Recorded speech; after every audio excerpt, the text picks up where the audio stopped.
tonight's podcast has been brought to you by Vincent Price's Spooky Boner Pills.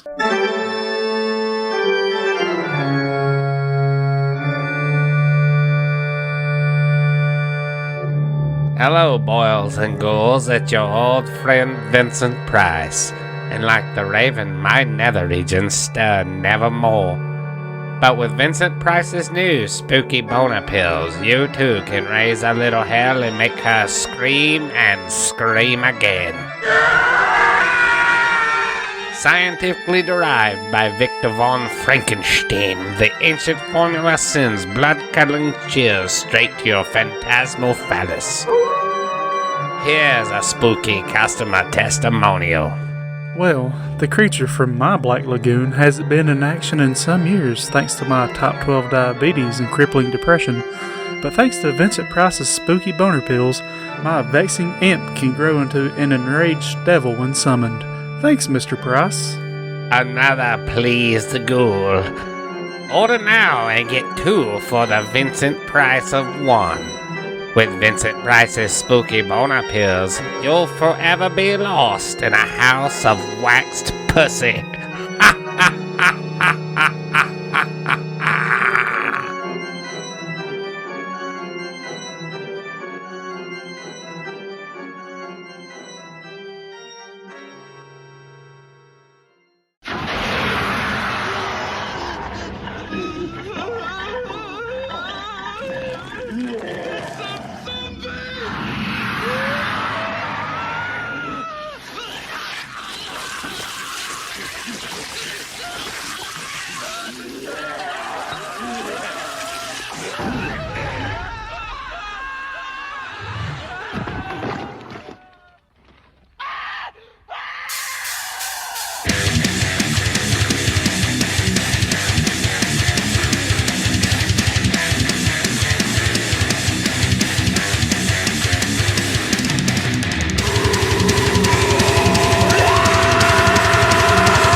Risen from the grave!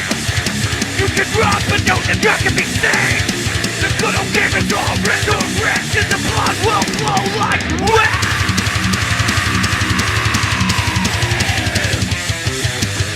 But now you know their names! All the Brendan are back in the game! With a bottle of whiskey and control of the surface they reclaim!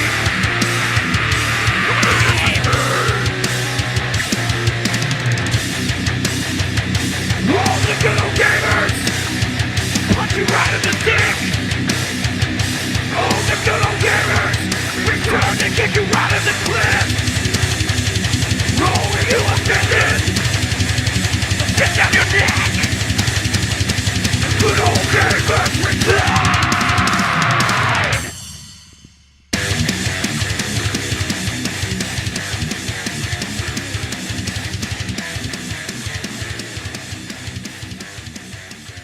Oh, welcome to a very stupid, spooky edition of the Good Old Gamers podcast. That's all I got. So spooky. So frightening. I'm Lyle. I'm joined as always with my somewhat alive but undead counterpart, Mr. Brandon. Go fuck yourself. Oh, I could totally go fuck myself as long as I pop 3 or 4 Vincent Price's old spooky boner pills beforehand. I hear they do some strange things to you. Yeah. So you can say they're a little unnatural. Supernatural, maybe. Causes some strange things betwixt the sheets. Yeah, so it's obviously fucking October, and we're the kind of people we like to try to celebrate Halloween all fucking month long. Yep, try to take those spooky boner pills and impregnate my wife with a maggot baby. Oh, man. Well, you know how, what was that? That was the Schlossberg ad, wasn't it? It was the Brundlefly trap, wasn't it? It is the Brundlefly, but it used Schlossberg technology. Yeah.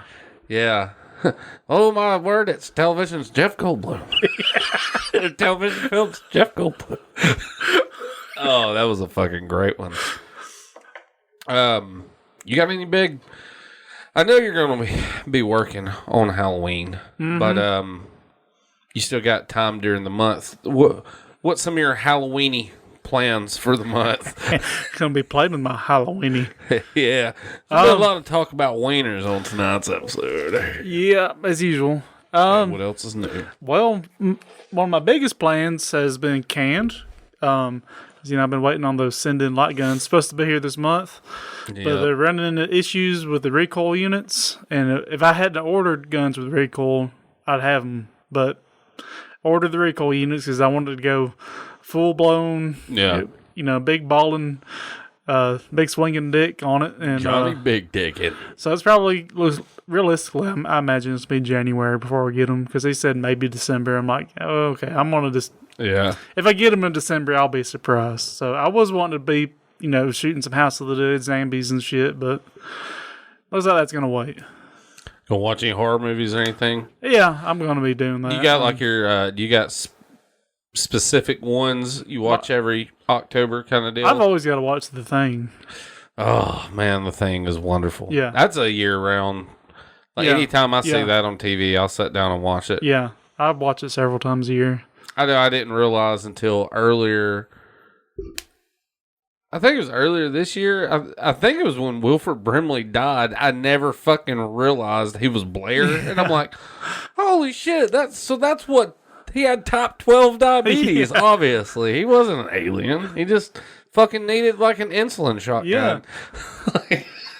Or an insulin fucking C4. He just needed to not funnel ice cream into his gullet or something. I don't know. Yeah. He seemed friendly enough. Yeah. He was very upfront about his diabetes and the fact that if you breathe air around him, you might catch diabetes as well. That's how that works, right? Yeah. It's very contagious, that diabetes. Diabetes 19 is still ravaging our country. I'll probably be watching some John Dies at the End. Very nice. I still never watched it. I'd recommend it. I really recommend the book. The film, I wouldn't say it's a faithful adaptation, but it's a good adaptation. It still keeps one of my favorite parts, though, where John and the main character, David, are in this basement, supposed to be investigating this ghost, but they kind of gets turned around on them. Anyways, John goes to leave out the basement door, and the ghost turns the door into a giant cock. Or turns the door knob into a giant cock. He just says, that door cannot be opened, and just doesn't even try.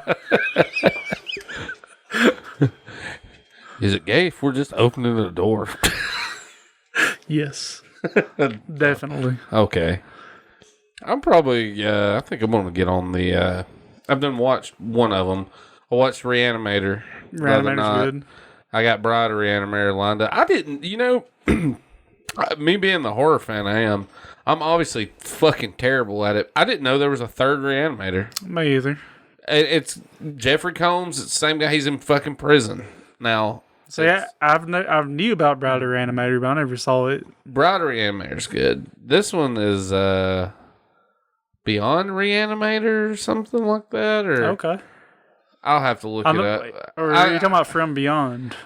Yeah, I think I'm mixing From Beyond, which is I do love From Beyond. Yeah, that's good. You get to see. I love how. Shit! Any other time I know his name, main dude from fucking Dawn of the Dead. He's the dad on Kenan and Kel. You know what I'm talking about? Yeah, I don't know the name, but yeah. He, man, that's awful. I'm just not on point with that shit. It's not. But I like seeing him get dissolved from Beyond. He's got that little meat hand that's just shaking. Shit's good. Bear with me. I'm gonna. No. Yes. Yes. Well, that was whiny.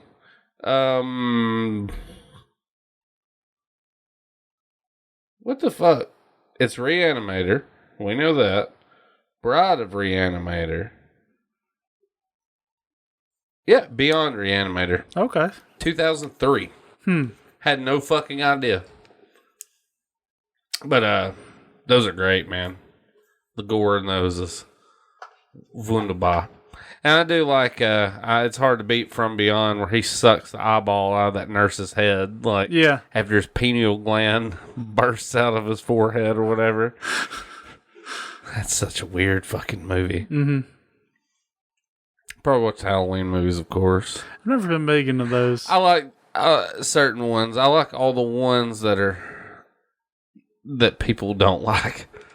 Well, except for Resurrection. Anything with Busta Rhymes in it can bust my nuts. Yeah. I don't know. Might have a Halloween party. I want to try to go to some spook houses if I get the fucking chance to. Go land you some spooky pussy. Yeah, buddy.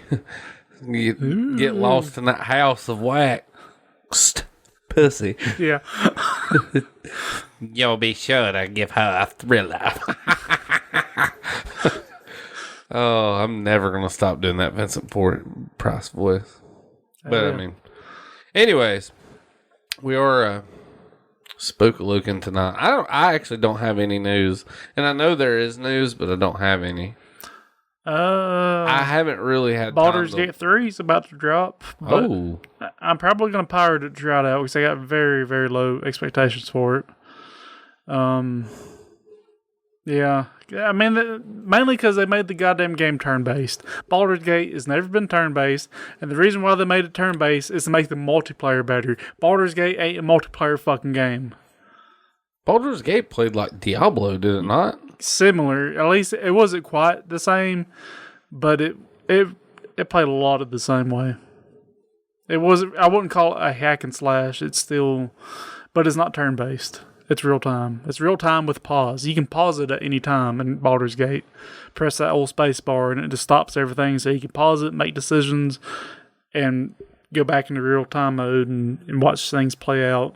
So there's lots of pausing and directing this character to cast this spell, and so it's quasi turn based almost, but it's not. Well, that's lame. It is lame. That's like a complete reworking of the mechanic. Yeah. And shit. I mean, I did expect it to, be just like the old ones, but I expected the basic principles of it to be the same. To me, it's kind of like going from Fallout 2 to Fallout 3. This totally different. It's not the Fallout games anymore. It's just, it's now Elder Scrolls Fallout. Well, that's lame. Yeah, I'm going to play That's spooky. I'm going to play it, maybe illegally, but I'm going to play it. And if it ends up being real good, I'll buy it. But I ain't going to give them money up front because I've been burned. You've been jilted before. Yeah.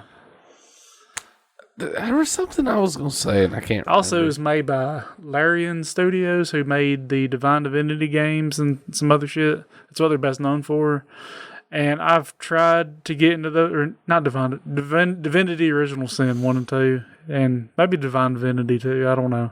Anyways, yeah, those games, they're also turn-based, which is the real reason why this game's turn-based, is because they're too lazy to make a new engine. They're just making new assets. They'll just slap another skin on it. Nobody ever noticed. That's 100% what it is. It ain't because it makes multiplayer better. It's because you're fucking lazy and cheap. Why else are you like, well, perhaps we need to make a game of an IP that we haven't made a game for in, I don't know, 16 years? It's been a while. Probably about the time, right? Yeah, Baldur's Gate 2, I think, came out. What was Dark Allegiance? Was that Dark Alliance? Dark Alliance. That was a PS2 game, and that's kind of a bastard game. Oh, excuse me. Well, fuck me. It played more like a hack and slash to my knowledge. I never actually played it because I remember seeing it. I was like, that's not Baldur's Gate. It's kind of like the Zelda. God damn, I can't talk. Zonda. The Legend of Zonda. I mean, same difference. Like the Wand of Gamelon. It's like the CDI fucking Zeldas to Baldur's Gate or whatever. Right. And Fallout Brotherhood of Steel was another one that was a bastardized game on the PS2. PS2 had a lot of those. Taking other games and just making like a basic ass hack and slash dungeon crawler type game with it. Anyway, I don't know where we were going with that. It was news. Yeah. I'll give it its chance. I'll say that. Sir? Oh yeah, I was gonna say I couldn't ever really get into the Divinity Original Sin games Yes. because the whole game's like are way too tongue in cheek for me. Like every other thing, some stupid ass joke, and or reference jokes and shit. And like it really takes me out of the game. I don't mind humor in the game, but it needs to be shit that like it rises out of the game. Is it kind of one of those things where they may actually be trying to go somewhere with a point, and the humor kind of just ruins it? Yeah, it's like, and it's forced humor. It's not humor that arises out of situations in the game. It's just like, oh, it's a magical spark. Ain't that funny? Kind of like, I'm sorry that your father and your brother perished in the flames, and I'm sorry that the dragon raped your sister and burned down your village. And everybody's crying, and you see them go, I'm sorry. Like yeah, that kind of shit. Sorry about your dead father, but I shat my pants. Like the kind of humor I liked from Baldur's Gate that I remember the most was like, okay, in the first game you had this character Minx, who's just like he was a ranger, but he was all there in the head. He carried around a hamster with him who he like talked to. Well, coming in the second game, you're all like, you start off the game all prisoners, and you're like, oh, Minx, how you doing? He's like, me and Boo are well, and he's like, and you're like, Minx, they took all of our possessions. How'd she keep Boo? He's like, he starts alluding to hiding Boo up his ass. He dinged him. Yeah. I used to do this to Marlboro Reds when I was on a chain gang down in Jacksonville. He's like, I can't remember exactly how that was worded, but talks about how Boo is like quick and slippery. Oh God! So him and his rat have a mutual agreement. It's a hamster. Or a hamster, excuse me. It's technically a miniature giant space hamster. I'm pretty sure people go to jail in America every day for putting hamsters in their ass. Well, not Minsk. Not Minsk. Minsk and Boo are inseparable. Well, he's not American either, is he? No, he's from another realm. So. we can't be prejudiced against other realms because it technically is another realm. Yeah. What they believe is just fine by me. Yep. As long as they ain't like diddling other realm kids or something, you know. We can't have that. You know, there's some Karens in the other realm. There's also, I remember another one in Baldur's Gate 2. There's a belt that inverted your gender, which is really, now in today's life, I'm sure there are many people on the quest for that belt nowadays. Let me tell you. Maybe that game's responsible. I don't know, but yeah, there's one like evil mage character you could have in your party, and named Edwin. You could throw that belt on him, and he was not too pleased with it. I just imagine that's like a cruel fucking prank play to like pull somebody. They fucking go to sleep or some shit. They wake up, their dick is just inverted. They're like, ha ha ha! We put the chick belt on you, and it's a cursed belt. You can't just take it off easily. Oh God, that would be a horrible prank. Like he breaks in people's houses and turns them into females and then leaves. Like, what an asshole! Went to bed with my hot ass wife. Woke up with a scary looking husband. His goddamn beard's bigger than mine. One night. Should have smeared our firstborn's blood against the door. Yeah. Oh, that's the wrong deity altogether. My bad. Wrong holiday altogether. Yeah. That's spooky. Anyway, them's my reservations about Baldur's Gate 3. I mean, they can't possibly... Here's another thing. You can't possibly live up to Baldur's Gate 2. It's seen as like the greatest PC game of all time to a lot of people. Really? You can't live up to it. So it can't. They fucking... It don't matter how good it is. They can't live up to it. They Smashing Pumpkins themselves. Yeah. Smashing Pumpkins did that whole thing where they dropped Melancholy, you know.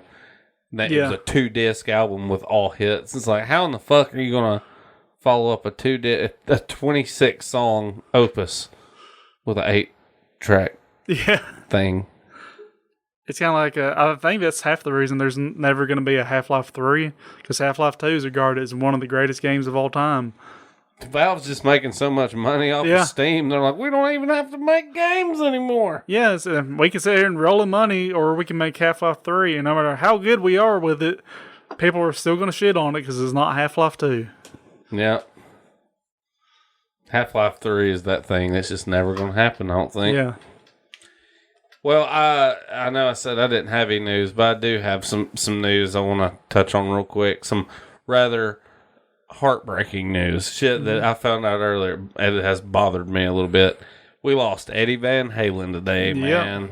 That pretty well sucks. Mm-hmm. Throat cancer. One of the greatest shredders of our time, man. Like, I know a lot of people that hate Van Halen. I get it. I understand not liking Van Halen, but respect is respect's due. And Van Halen fucking rules, in my opinion. It's the first record I ever received as a child, 1984. Hell yeah. Got that shit on cassette from my parents for Christmas one year. It's about 10. First cassette I ever got was a fucking hand-me-down Beatles cassette, and I was like, fuck this. Ooh, God, I'm surprised you're still alive. Yeah. I'd have killed myself years ago. I hate the Beatles. I do too. I hate. It's like one of them things. As a musician, I appreciate what the Beatles did for rock, and this is a controversial opinion of mine, but you don't have those, do you? Well, the fucking Beatles were only the fucking Beatles because they were the first ones to get noticed and do it.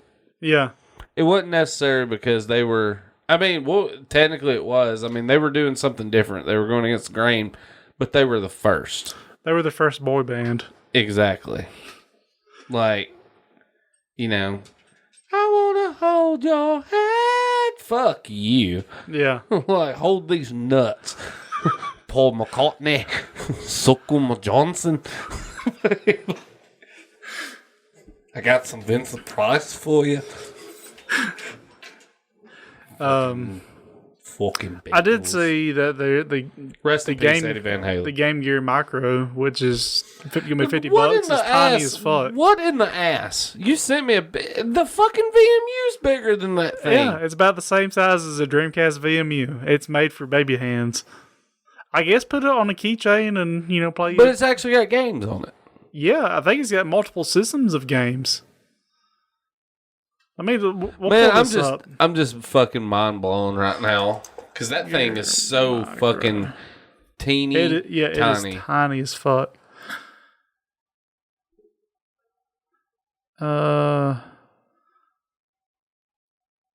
Okay, apparently there are 4 color variants.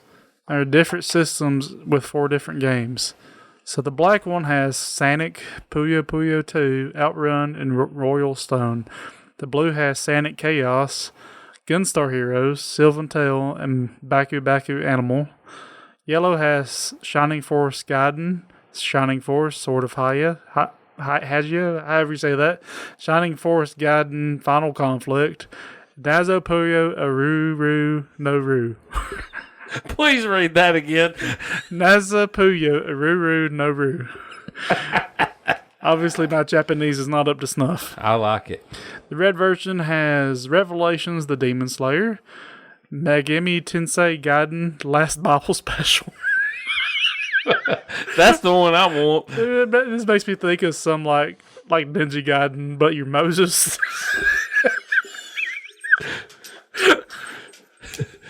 Make Moses spin kick enemies into the Sea of Galilee.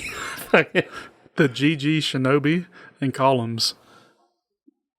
I got all this fucking Japanese shit. And Columns. Man, fuck you. How are you going to play Gunstar Heroes on that thing? It's got a 1.15 inch display. Jesus Christ. There's a single mono speaker and a headphone jack. It charges over USB and can run off 2 AAA batteries.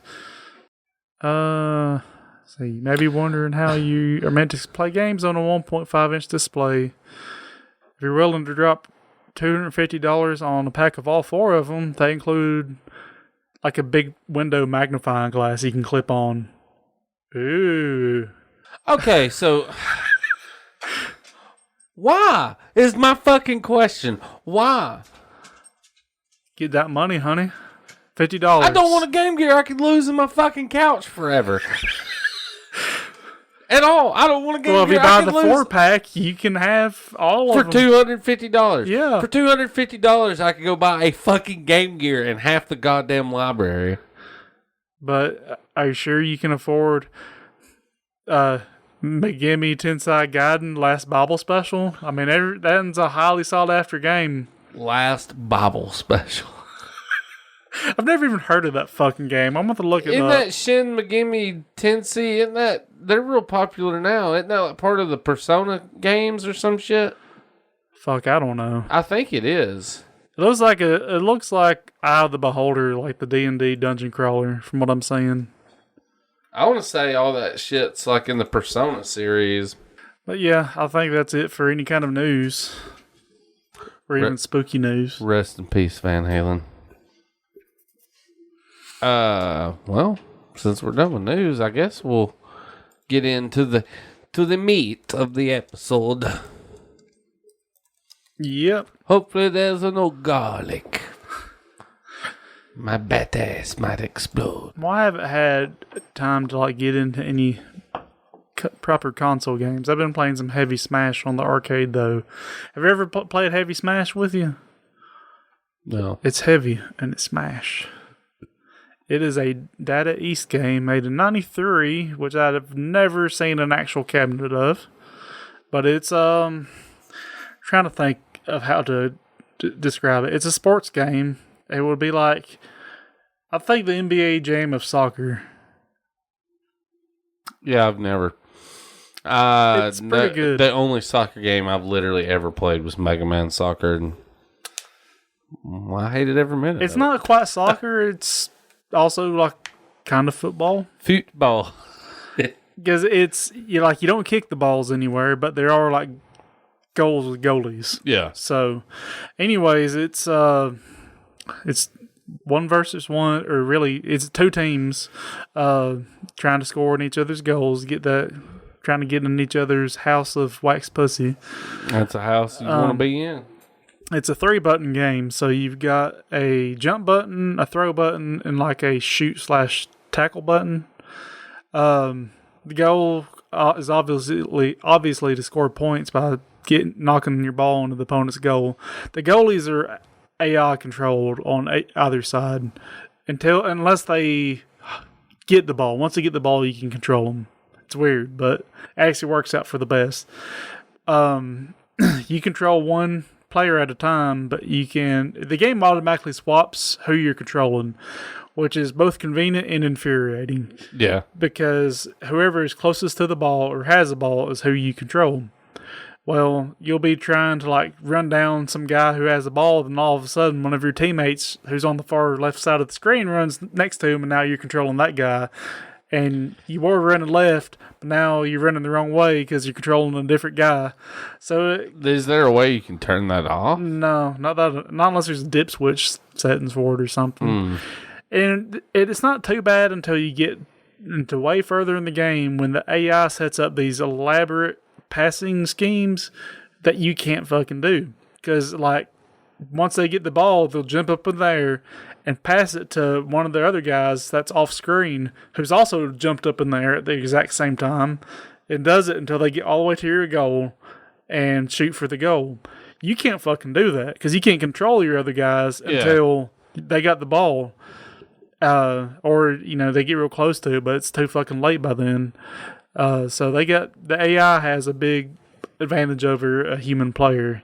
It does get a little infuriating that way. But when it's just 2 humans, it's not that big of a deal because you're both at the same disadvantage. Yeah. It's neat in the fact that there are multiple ways to shoot the ball in. Like, it's not just throw it in straight. Each country or team has their own like special move thing. I usually go with the space country because space is a country in this game. This is the far future. This is like 2 years from now. Yeah. When Donald Trump declares space is a country. Yeah. And it's owned by... Space is now the 51st American state. So I like to play as God damn space because, space is cool and you look like badass cyborgs or something. Hell yeah. But the rest of them are all just countries. America, Italy. I like Australia's all like Amazon looking women, and Middle East looks all like terrorists, to be honest. I think it's Egypt. They look like terrorists. It's nice, and it's got that 90s casual racism to it. Yeah. But yeah, they all have their own special attack and special gun that they can shoot once every now and then. The special attack, like with the space guys, I jump up in there and he does a little twirly thing and just throws it in really hard. And if the goalie isn't ready for it, and I don't know what circumstances makes the goalie ready for it, or when it's not, it might be random, it might be stat based. I don't fucking know. But if it hits right, the ball hits the goalie, and the ball and the goalie go into the goal, and you score. Nice. Just plows them in there. You could also throw the ball into the upper or lower corners, and the ball will bounce back right in front of the goal, and then you can try to do a flip kick to kick it in there. I have no fucking luck doing that, but the AI is really fucking good at it, so it pisses Of course. me off. Yeah. The AI's good at everything. Yeah. Trying to think what else there is to talk about on it. I did like the Egyptian team. They have flamethrower based moves because, terrorists. Well, they obviously use flamethrowers to build the pyramids, Brandon. Yeah, they did. You didn't know? I didn't. I'm ignorant scum. I never have good luck shooting the guns too. The guns you can only shoot when you're basically on defense, when you don't have the ball in your hand. With this space people, it shoots 3 projectiles, 1 directly in front of you and 2 to each side. Very short range, and you can only shoot them every 10 seconds or so, I'm guessing. But you can also tackle the fuck out of them, which is typically the best way to knock a ball out of someone's hand, unless you're just a fucking sniper with your gun, is to just go full NFL blitz and tackle the fuck out of everybody, get that ball back, try to pass it up to the enemy's goal and hit you, score. Been trying to one credit this game. It gets really fucking hard towards the end because the AI is just doing shit you can't do. But that's how a lot of arcade games are, though, because they need them quarters. Yeah, I was going to say, they don't ever intend on you making it that far to begin with, so when you do, it's like, oh, use the chaos magic now to stop him. But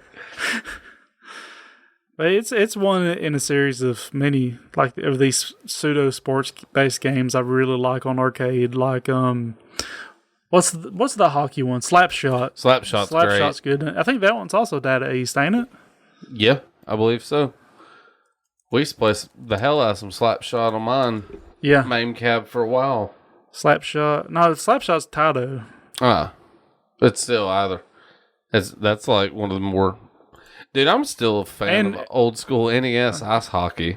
Yeah. Then, of course, there's Windjammers. I want to say one of them was called Cave Ball. I got it saved on my favorites in there. I need to look. It was real good. It's another similar to Heavy Smash, but made by some oddball fucking company. They probably made only that game. I have to find it sometime and talk about it, but it was pretty good. It had pretty unique graphics. It didn't look like just any other arcade game. Yeah. But I remember there's a baseball arcade game I used to play, but it was futuristic. It was like robots. Okay. It sounds familiar. Of course, I've been fucking with MAME, trying to get everything updated and ready for my sending light guns. I finally got everything updated, and I got the Area 51 Maximum Force Duo ROM set up and working in there. Yeah, I watched that earlier. That was I can't fucking wait, dude. Dude, I can play Area 51 for days. I love it. What was the second Area 51 called? Site 4? Area 52. No, it was Site 4. Asshole. Area 52, duh. Not to be confused with its earlier prior games. Yeah, Area 1, Area 2, Area 3. Area 4. Sexy Edition, Area 69. Stoneball is the name of that game. Stoneball. I haven't heard of that one either. I'll show you before we leave. It's got really almost those like comic book graphics, I want to say. It's definitely unique in the way it looks and plays. Cavemen? Yeah, it's cavemen. They have like big ass clubs. They knock the big stone around back and forth on the soccer field. That's cool. Let me see if I can find who made that. So anybody wants to look into emulating that sucker, I highly recommend it. I've had fun with it. Stoneball Arcade. Give me a Wikipedia here, Google. Our arcade museum works by Art and Magic. Well, you mean you didn't have a bunch of games by Art and Magic when you were a kid? Let's see, they have made Stoneball, Ultimate Tennis, Magic Tennis, and Cheese Chase. That's their extensive library. I wonder if some of the people that left that company are the ones that made Cheese Grater for the For the Slappy Vision? The Slappy Vision, yeah. Yeah, that's a fucking good game. Cheese Grater was wonderful. Mm-hmm. I like it the part where you get a game over and it makes you cheese grate your side in the shower. Yeah. That was like my favorite part. You gotta soak for 10 minutes first, though. Loosen that skin up real good. Whew. That's horrific to think about. It's not as horrific as Ross Perot's debate simulator. There was Ross Perot's Filibuster Extreme, yeah. You'll be filibustering nuts with the best of them in no time. It's weird you say that, as I heard Ross Perot's name get brought up today at work. And I was like, wish we could have had that guy as a guest. Yeah. Excellent retro gaming guest. Yeah. I know nothing about video games, but I can tell you about flirtatious females trying to get ahead in the STEM industry. See, I recently, as far as talking on the arcade front, I recently waxed my ball. It's nice and shiny. It did feel pretty good. I played with it a little bit earlier before we come in here. I can give you a pinch of that wax if you want to wax your ball. I'd love to wax my ball. Yeah, I got for most people who don't know, I got the 12-in-1 arcade 1-up. Mm-hmm. So you got one too. It's got the trackball and it's got a spinner. Just use some car wax. Same shit I use in my pinball machine. Caruba. I waxed my ball with it, and it's pretty slick now. I liked how it felt. It didn't have it didn't stick to your hand. Yeah, it didn't. A lot. Yeah, it didn't. Doesn't drag as much as it used to. Is what I was noticing the other day when I was playing it. It just didn't have as much momentum when you gave it a good spin. So gave her a good wax, and I really need to open it up and probably oil the insides of the rollers. But yeah, that's work, and I'm lazy. I don't blame you. I try to do nothing outside of work that involves me being. Have you ever talked about the spinner replacement I put on that thing? You haven't, but you need to. I do it's need fucking to. rad. Anybody who has any arcade 1-up with a spinner on it, there's a spinner on Amazon, and there's always a good chance it's out of stock. The GRS spinner.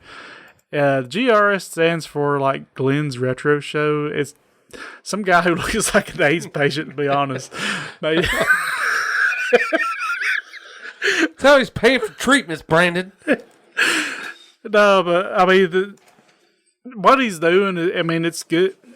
I appreciate what he's done, but he hasn't made any of these things. He just pretty much has Steve Jobs the fuck out of them. It's shit you could get off like Wish or whatever, like Chinese made shit. But he's like packages it together, works when it goes in. So hey, it fucking works. So he got my $60 for it, rather than trying to figure it all out myself. But the spinner is actually like an arcade quality spinner almost. It's about as good as you can get for home use. It's way better than the factory spinner, because I can give that thing a spin and it'll spin for 20 seconds versus that plastic one it comes with. You spin it and it spins we had once. packed with fucking pennies. Yeah, you have to pack it with pennies to give it any kind of ass to spin more than once. That's how mine is still this day. So yeah, it's actually on there. $1.36 in my spinner. Yeah, mine had it too. I actually had some carbide lathe inserts in it since they were heavier than pennies. All right, so arcade 1-up spinner by Thunderstick is the GRS version 2 spinner for arcade 1-up. It fits the 12-in-1 and the 6-in-1, but you do have to get an interface board for the 12-in-1, which is what I got. The interface board, it will let you run the spinner and the factory trackball at once, because they're wired together by default in there, which is kind of shitty. The board lets you split them up, and the board also will let you upgrade your trackball if they ever get their trackballs in stock. I've been looking at that for a while, but I highly recommend it. It's $50, and it changes it from a really shoddy play experience to spot fucking on. I would recommend one of those spinners though, because it changes the fucking game, especially on like Tempest, man. Like you can just hit it one good time, and your little ship will just keep sailing on around the board, flying around. Also got a light-up marquee for that 12-in-1, which I think looks pretty rad. It does look good. I think I paid $40-$50 for that kit. It was really easy to put in there. That ain't bad at all. No. Let me find who I bought it from. This is for the recommendation. Arcade Mod Up was them. ArcadeModUp.com. It was $60. Okay. Well, that's still pretty good. It looks really fucking good. Yeah, I enjoy it. Makes it more in line with the more modern, because I think all the modern arcade 1-ups have a lot of marquee now, don't they? Oh man, I seen it at Walmart the other day. Which one? The NBA Jam one. That looks pretty sweet. Man, I wish they'd just put one out that could do NBA Jam and fucking Blitz and just had them both on the same one. I'd spend $500 on that. Easy. The big part of that is Blitz is really hard to emulate, and it has that 49-way joystick. Yeah, there's a guy actually on North Alabama right now for $1,000 that's got a Blitz 99 cab. Nice. With all the working joysticks intact. Then it's got the N64 memory card attachment still on it. I'm just shit. God, that man, is that'd nice. be fucking sweet for $1,000. That ain't terrible. I remember, I've seen that cross promotional thing with the N64. You bring your memory card and blah, blah, blah. I was like, oh, that's sweet. Oh, we live in an arcade drought and we'll never see this. Yeah, that's true. Like, I got to drive 3 fucking counties away to put my memory card in somebody else's machine, and I got there and left it in it. Yeah. And somebody stole it. And chances are, even if you did remember it, it probably wiped your memory card out, every other time or something. Yeah. Shit was sketchy. Somebody pull it out while it's saving or something. Yeah. Well, I don't know where my save data went. You fucking idiot. You went to hell. So what you talking about? I've rambled enough about arcade bullshit. It's okay. I haven't really got the chance to play a shit ton of games, so I'm just going to talk, since we're being spooky, I'm going to talk about Nightmare on Elm Street. One of the ye old go-tos for me. Mm-hmm. Not many other games where you get the chance to punch a rat and a snake and a bat and face. See, during these strange, troubled times, if you really want to let some aggression go, there are a plethora of bats on that game that you can just punch straight the fuck out of the air. Well, when I think of Nightmare on Elm Street, there's nothing that comes to mind more than rats and snakes and bats. What about zombies? Yeah, definitely.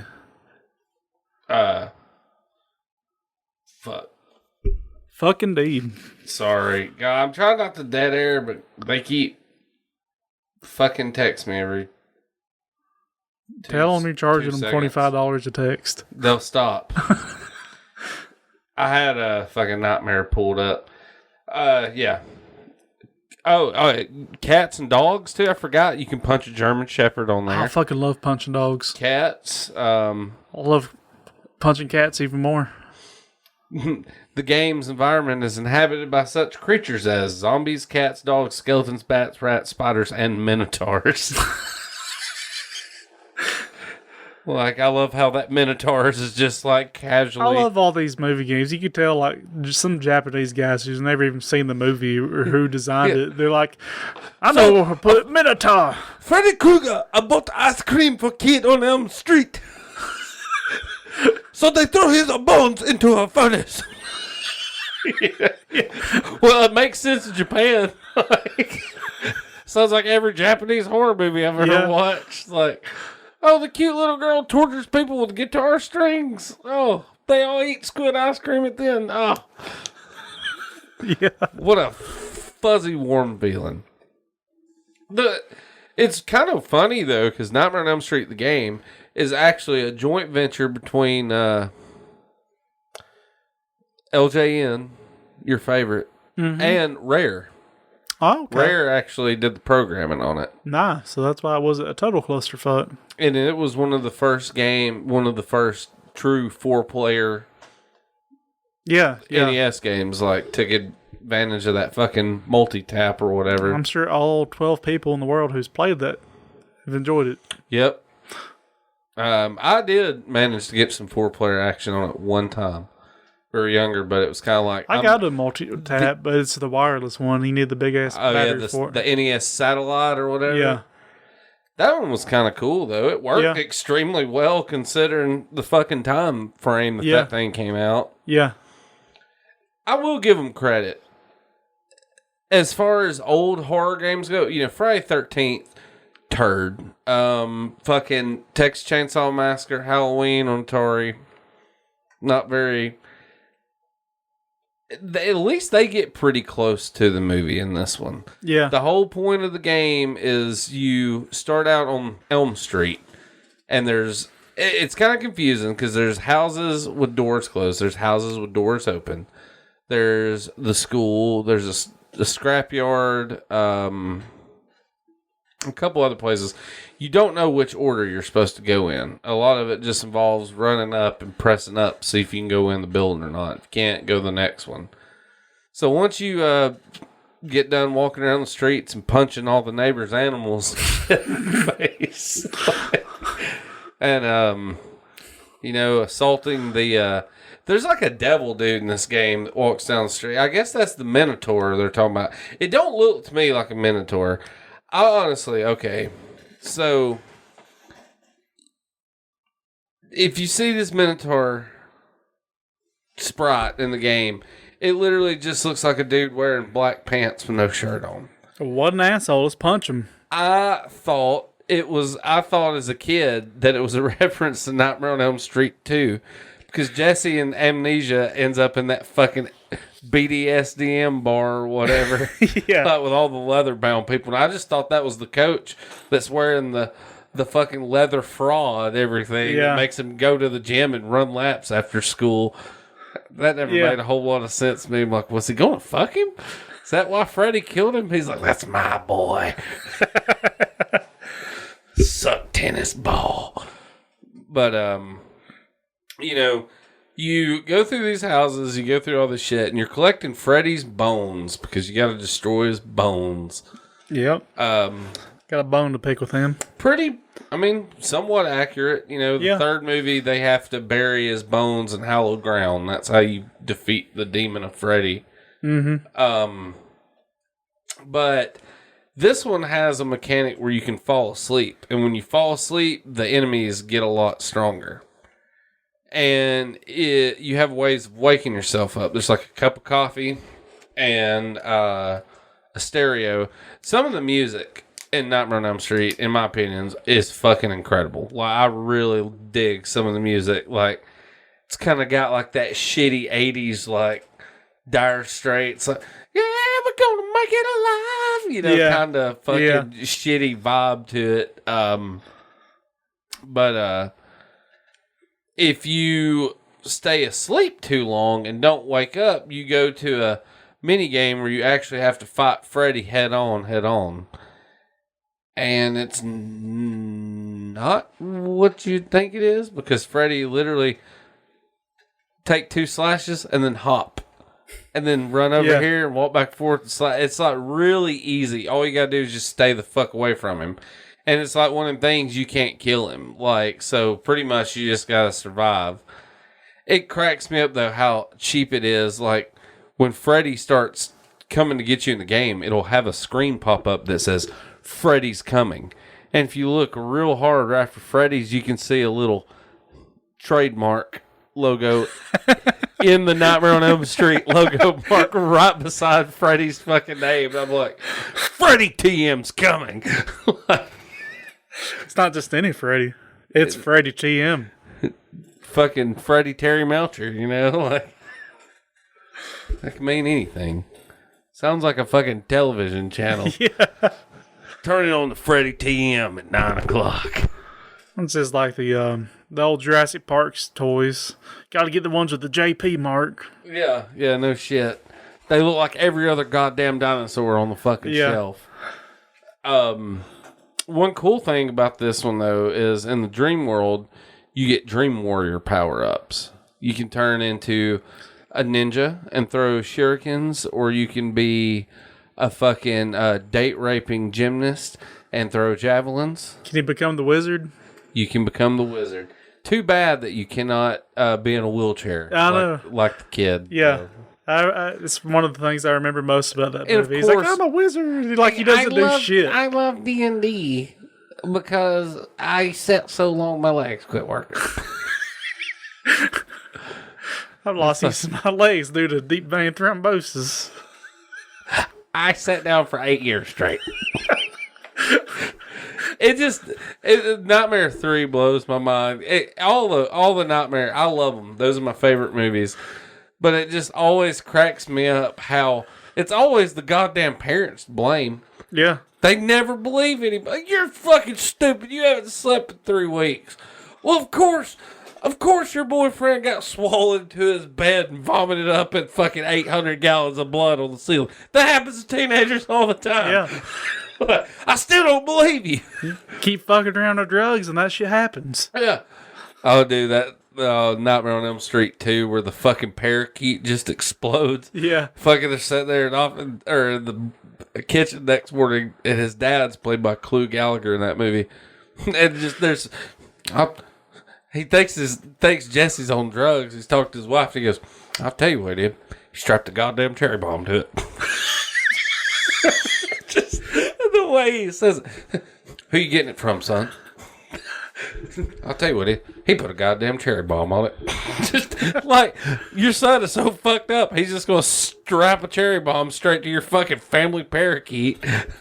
Like, never mind the parakeet bit the other parakeet's head off, and then goddamn cherry bomb. But, anyways, you get these Dream Warrior abilities, and, the end of each level has a boss fight. The first one you fight a really fucking annoying. The Freddy glove's not that bad though. It's a Freddy glove on a chain. It looks like a big chain chomp from Mario, but with a Freddy glove on the end of it. Mm-hmm. You defeat that. Then the second one is Freddy's head, and it spits little dancing tongues out of its mouth that are fucking annoying because it can spit probably like, I don't know, 8 to 10 of those fucking tongues out on the screen at once. You're constantly, one hit to get them, but you're constantly having to juggle them and then hit this thing. And if it goes too far back, you'll run up to hit it, then it'll go full screen. And just, it's aggravating. Some of the jumps in the game are like fucking controller throwing, rage inducing. Pretty much though, all you do is keep awake, keep your sleep meter up, fight your way through all the bosses. And at the end, you literally end up just fighting good old Freddy T.M. Krueger. I want to say it's got like, it's one of the things like there's a misspelling at the end of the game. So, congratulations or something like that, Yeah. I can't fucking remember. You are a winner. The winner is you. See. According to Nintendo Power and Nintendo of Europe, the original concept of the game varied greatly from what was released. The original game, the players would control Freddy Krueger and kill teenagers who are attempting to gather and scary Ringbearer's bones. This is the game synopsis of the prototype version of the game. This is shit I didn't know either. You are Freddy Krueger. A horde of obnoxious teenagers is trying to get rid of you by finding your scattered bones and bury them. The only way to stop them is to kill them. You can travel along Elm Street through an electrical and plumbing lines or step into a mirror and step in another room. The kids have weapons to battle you with, and even some of them possess powerful dream alter egos. But if you can strike before they wait, they'll trouble you no more. So straighten up, sharpen up your razor fingers, and get ready to slash, because Freddy's here. Razor fingers. God damn it. Razor fingers. That's TM. just like... Yeah, razor fingers, TM.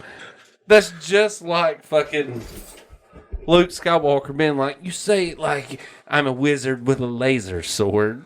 Yeah. And I'm like, well, since you put it like that, it sucks. Yep.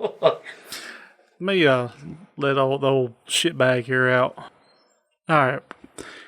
We back again. But anyways, that's pretty much the gist of Nightmare on Elm Street. It is a goddamn 30-year-old game, so if you hadn't played it and you thought there might be some spoilers in there, well, fuck you. Maybe you should have played it by now. Yeah, get shit on. I'll just say that because I had a person at work the other day chastise me because I was talking about the original Blade Runner. Uh-huh. Because I was talking about Blade Runner 2049 to a guy I work with. He's never seen it.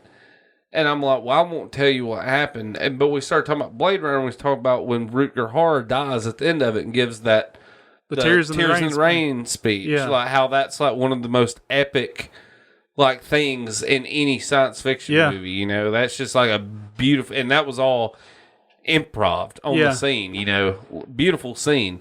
We're talking about that, and this dude I work with literally goes, well, you wouldn't spoil the other one, but you sure shit didn't mind spoiling that one for me. I was like, it fucking come out in 81, dickhead. You should have watched it by now. Yeah. Like, fuck you. I'm not, that's going to be like me being 6 years old, but I can't believe you said the Batman died at the end of Dark Knight Rises. That movie came out 60 years ago when your fucking kidneys were still functioning 100%. Fuck off. Loud, do not spoil Gone with the Wind. Oh, let me tell you, Brandon, Atlanta burns. It fucking burns. Frankly, my dear, I don't give a damn. I overheard some coworkers talking about To Kill a Mockingbird the other day. I had to tell them to shut the fuck up. I ain't seen that one yet. Don't spoil that for me. Man, they're doing a Nirvana biopic. He dies at the end. What? How dare you?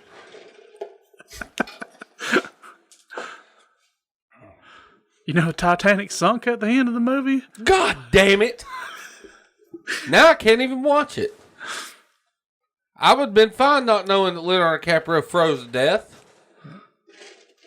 Well, I've been talking about board games here Got lately. another one? Yeah, I haven't talked about it yet, I don't think, and it is spooky times. So I'm going to talk about this in here. Betrayal at House on the Hill.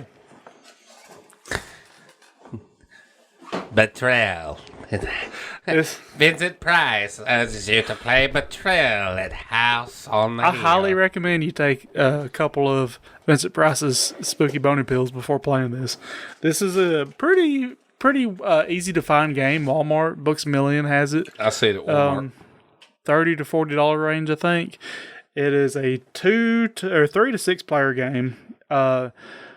And it has one expansion for it, like Widow's Walk or some shit. I got the expansion in here. It is a game where you and everyone else are almost like Scooby-Doo investigators. You're going into a haunted house and you're exploring all these rooms. And most of them have bad shit in them. But nothing too terribly bad happens until the haunt is revealed. And how the haunt is revealed is as you explore these rooms, you get these omen cards, which are like items, spooky items that do shit. And every time you get an omen card, you roll some dice, And if the number on the dice is less than the number of omen cards that have been revealed that game, then the haunt happens. And the haunt is a randomly generated adventure thing that kind of changes everybody's roles around drastically. That's cool. It's got 2 separate books for the haunt. It's got the survivor's book, which is for everyone at the table except for the traitor. The traitor is not necessarily the guy who started the haunt. It's generated by rules it says in here. So, like, say if you found a voodoo doll in the master bedroom, you would look it up on this chart in there, and it tells you who the traitor is. So they get the traitor's tome that tells them their role, and then everyone else has the survivor's role. And some of them are different. Some of them, like, everybody's on the same team. There is no actual traitor. Just one guy kind of controls the monsters and shit. Some of them, everybody's a traitor, pretty much. That was my favorite one. Is that haunt was revealed, and the story of it was some kind of a giant bird comes out and picks up the whole house and is taking you off to its nest to feed its young. Holy shit! There are 2 parachutes in the house. There's 5 people. Go for it. Nice. Yeah, so we were all scrambling to find these parachutes, and as soon as somebody found one, we just basically start shanking them for the parachute. It was just a mad free-for-all, and it was pretty fucking fun. The worst one I found on here was the cooperative one, and the way everything was worded, we really didn't realize it was cooperative, and there was absolutely no point to it. And funnily enough, it was one that was guest written by Anita Sarkeesian. You know her? The whole Gamergate cunt. All she does is like write shit about how gamers and gaming is sexist. She's awful. She guest wrote one of these haunts, and it was the fucking worst. And you're whisked away to the Ellen show. I'll go over the plot of it, but I didn't even know it was her until after it was over. I was like, who the fuck wrote this one? I was like, oh my god, that explains it. But it was the house got filled with all these dummies who were like were trying to get out of the house, and if they all left the house, the game was over. But nobody won or lost, and there was no incentive for us to stop them. And the end of the story, or the end of the haunt was like, well, the dummies go on to live the lives of humans. So I'm like, these dummies is going to go, like, start working at 7-Eleven, like, goddamn mannequins. Nobody's going to notice. Yeah. It was the stupidest, most pointless haunt. Your employees are very pale and stiff, though. Have they been taking Vincent Price's spooky motor pill? How does that interview go? So, I see you don't have any job experience. And they just sat there.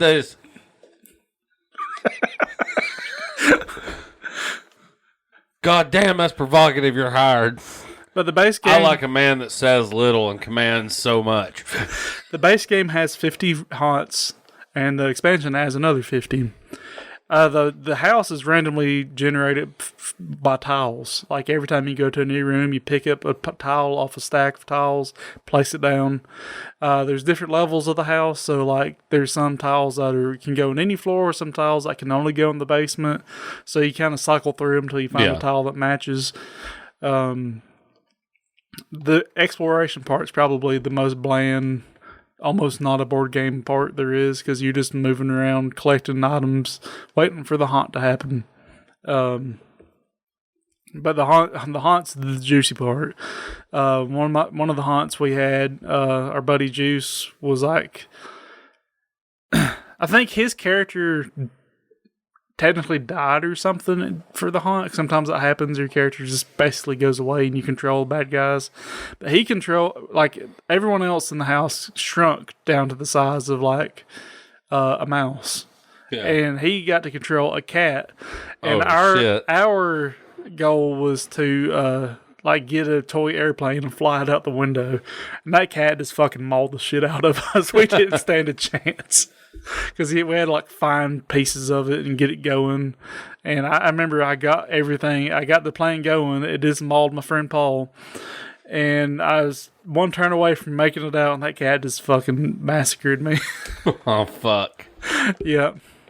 There's a lot of pretty fun haunts in there though, so I really recommend it. It's nice and spooky. It's pretty simple. You got a handful of characters that sometimes the characters like backgrounds come into play too with the haunts, because each one of these characters have like a kind of a bio about them. Yeah. Like not That a little bit of a backstory kind of not deal. really even a backstory. It's just like small and name details. Like, okay, this is Mr. Ox Bellows. He is 23 years old. He is 6'4", 288 pounds. His hobbies are football and shiny objects. His birthday is October 18th. So, like, whoever goes first is the character whose birthday is next in the current year.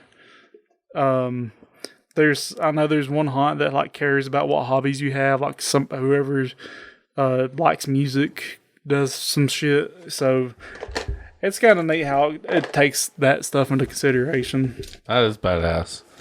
And each character, like the way we always do is kind of shuffle up the character tiles underneath the table and just hand them out at random. But there's two sides to each character, so you can kind of pick how your stats land. Usually one side is skewed to one certain stat and all the other stats are lower, and then the other side is like balanced out stats. Yeah. So you can decide if you want to go all in on, say, speed and have sucky combat abilities, or if you want to have an overall general balance.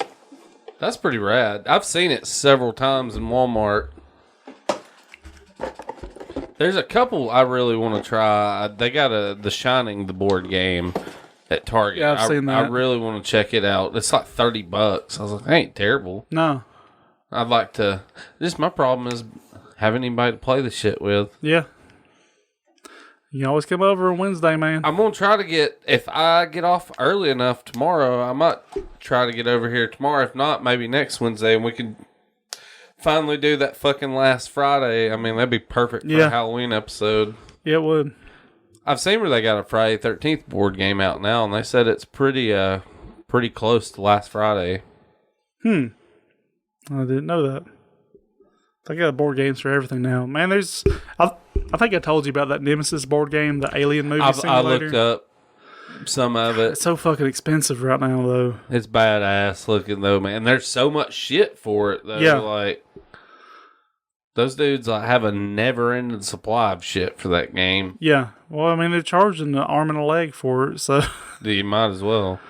Yeah, there's another one I'm wanting called Cthulhu Warriors, which is the same way. I initially overlooked it because it just sounds stupid. Like, oh, you're all these Cthulhu monsters fighting. But I actually saw a review of it, and it looked pretty sweet. It looked like Risk without the shittiness of Risk. Yeah. So, but again, it is goddamn like $300 or some shit. God damn. This board game cost as much as a PlayStation 5. Yeah. Vincent Price's 8-bit spectacle of terror. All right, we're back. Got us some music lined up now. Got me a track from Sword of the Berserk Guts Rage on the Dreamcast. This is awfully spooky. Hold on to your pants, boys and girls. You're about to shit your britches.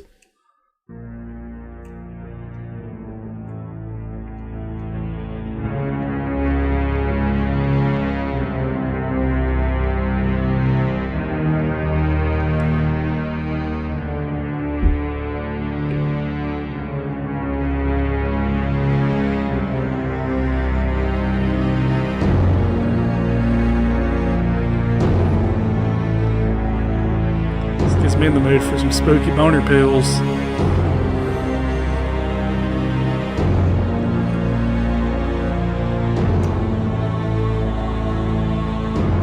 Everyone can spend a good night lost in a house of waxed pussy.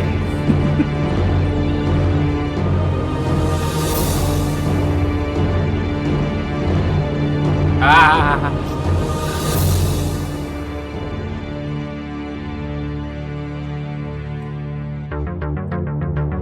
Ooh, I like that.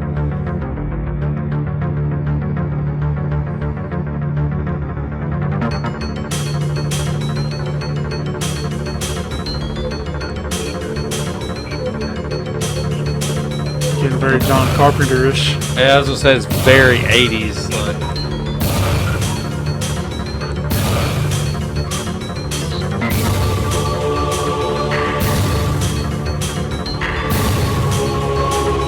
this when you're in hell or something on the game? This is in the castle.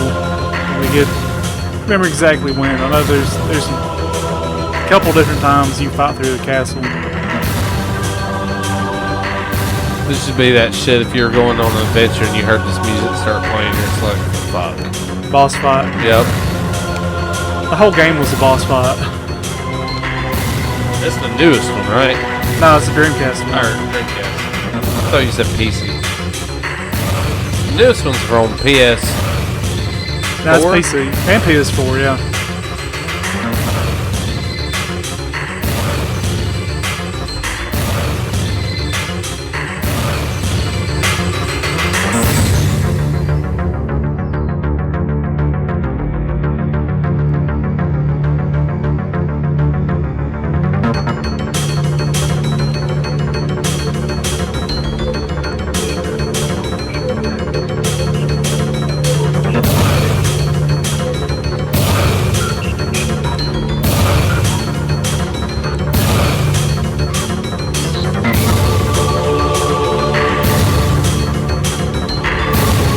Goddamn spooky. This is what my asshole hears every time I eat Taco Bell.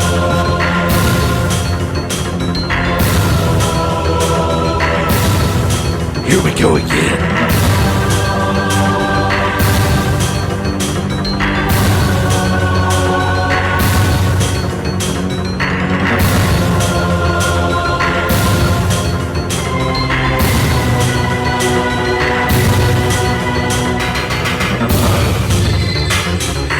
This is what plays on the intercom every time my boss actually walks out on the floor. Yeah.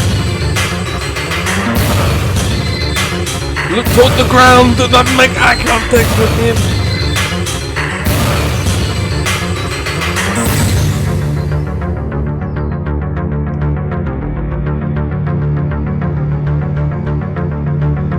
The music I hear in my head when I get an order printed off to do a scan on somebody in one of the psych rooms at work.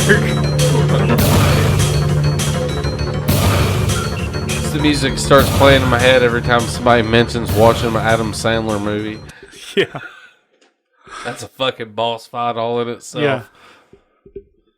Yeah, if it ain't Happy Gilmore or Billy Madison. Or Little Nicky. Little Nicky, yeah. That was like one of the last great ones, in my opinion. God damn, I can't believe that's spooky indeed. Yeah. Shouldn't have ever invoked him.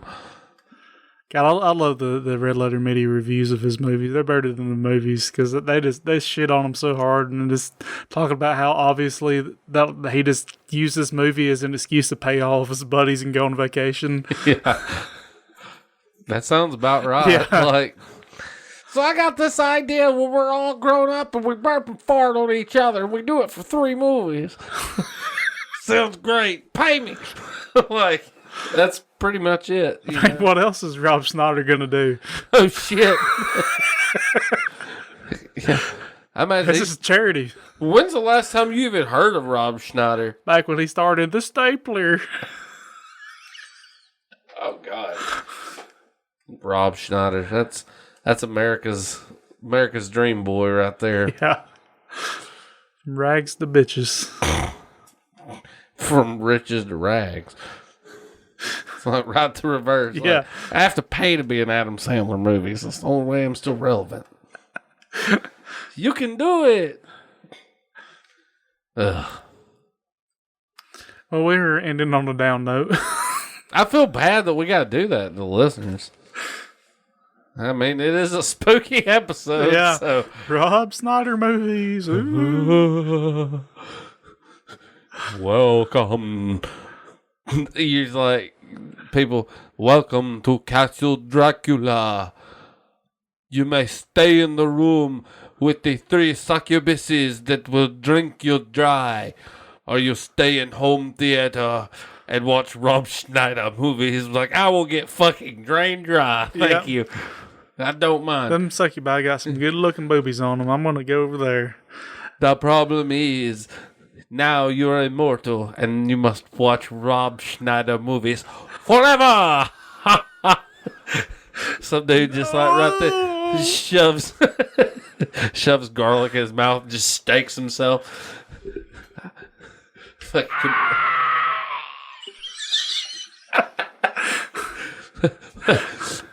You must watch a Rob Schneider movie.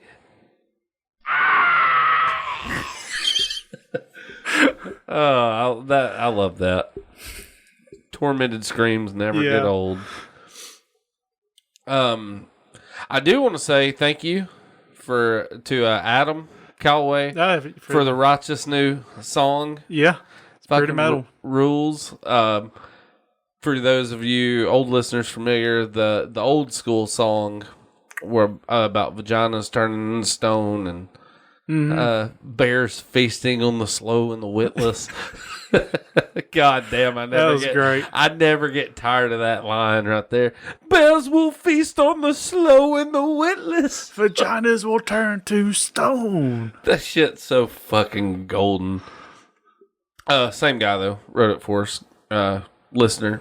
Does he have a band friend. you can plug? Yeah, he is in a band called Tron right now. Tron, not like Tron. I don't think. Not TM. TARAWN. Okay. Like prawn. Or Sean. Or Sean. Ugh. I knew it was Sean one time. We all did. His body odor would wilt the flowers in the car. Stain the seats. But anyways, how many episodes are we going to do this month for October? It'd be 3, right? Depends on how it lands. We're going to release one the 9th, then the 23rd. So we got one more. We'll release... No, we won't. We'll record the day before Halloween. Yeah, more or less. We'll do next episode a big spooktacular. Spooktacular.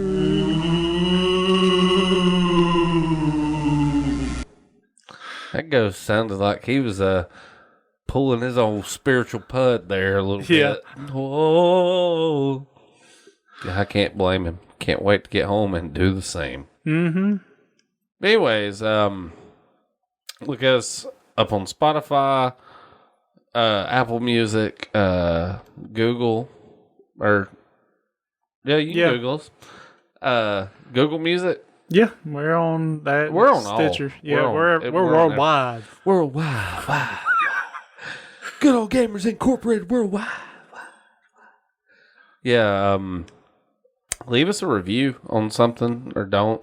Nobody ever has now, and it's been goddamn 5 years, so when in the fuck is anybody going to start now? Never. It's always worth to say it, though. Well, goddamn, Wimp Lowe's is up in here. So again with the squeaky shoes. I'm pretty sure I just heard a garden sprite be crushed.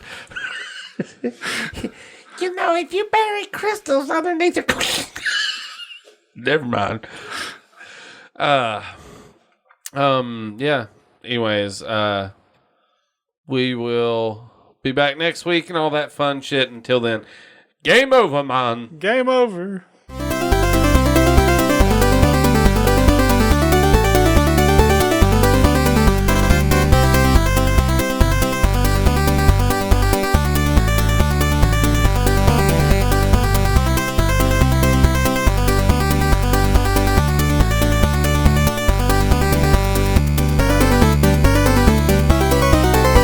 And now you're cursed forever to watch Rob Schneider movies.